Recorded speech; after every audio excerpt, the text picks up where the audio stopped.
Hello everyone, it's Rylie and Sally. And we want to welcome you back to our first time buyer VR webinar program. And today we're going to kind of wrap up our talk about finances. And this includes everything from the knowing your monthly budget to having an definitive savings plan. What else were we talking about? Money, your deposits, your down payment, your closing costs. And this is all fantastic stuff to know, but it really doesn't mean anything until you go to the bank or you go to a mortgage broker and they give you a pre-approval. And a pre-approval is super, super important to have for a number of reasons. What are a couple of them? Well, really, what you need to know is what will the bank give you? It's like going out shopping with a great big credit card, right?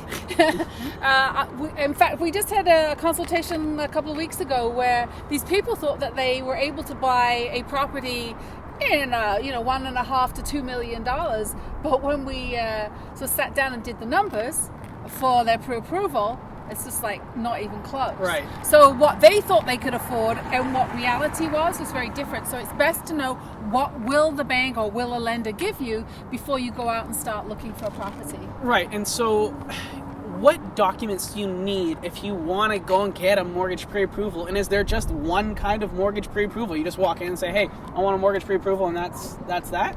No. In fact, there's lots of different ways of doing it. You can simply go online and punch in your income, punch in any debts that you might have, and then it spits out a number. Right. But that's just a quick qualifier.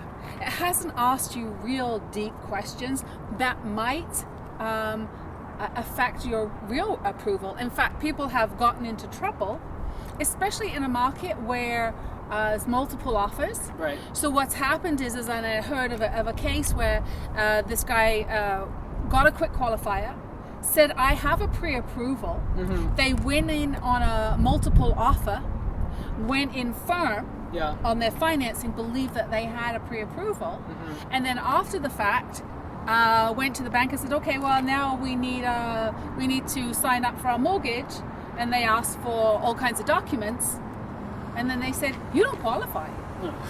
And they're in huge trouble at that point in time.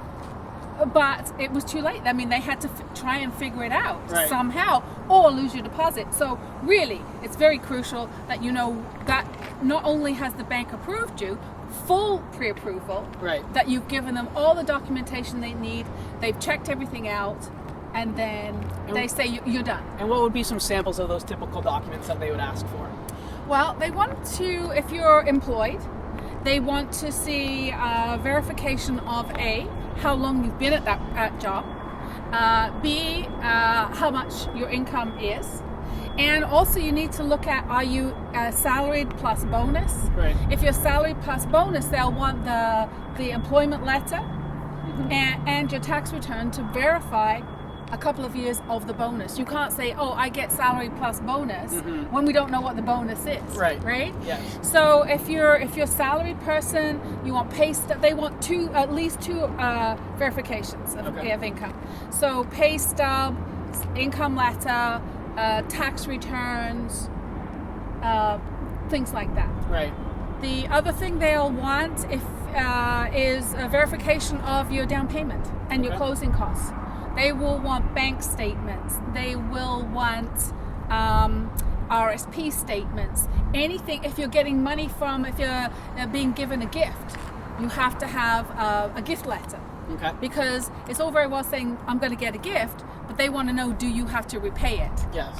And so they will need a letter. So there's lots of bits and pieces. Yeah. And the last thing you want to do is to bring stress into the situation. So if you get all your ducks in a row, everything will run smoothly, because the last thing you want is to say, okay, I've put an offer in on the property, or I'm going to put an offer in on the property.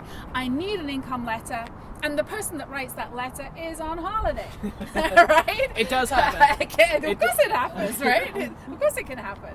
So if you get all of this done before you actually go out and start your search, everything will run a lot smoother for you, a lot less stressful. Absolutely. The other thing you need to take into consideration if you are self-employed, and that's a mistake that some people make when they do a quick qualifier, because they ask, what's your income? You'll say X. when you go back to the bank, they'll say, yes, but it's really why. The benefits of being self-employed. It's fantastic. Exactly. So all of those are all the things that they will look for, and you should have ahead of time. So when you go to the bank, it makes their job easier, right, and it makes it run smooth for you. Right. So that was a lot of great information to take in, and I know myself when I started to hear all of this stuff, especially when it came to the mortgage pre-approval, I got a little overwhelmed. And if you're feeling at that stage right now, there's a little button right below this video. That's a messenger, and you can message us directly.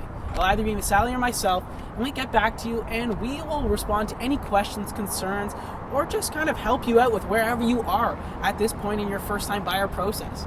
So we love to hear from you. We want to hear from you. We want to build a community that we help a bunch of first-time buyers get into their homes and be educated and enjoy the process. So we hope knowledge is power. Knowledge is definitely power. So I hope you enjoyed this video. We'll catch you on the next one. Bye for now. Bye.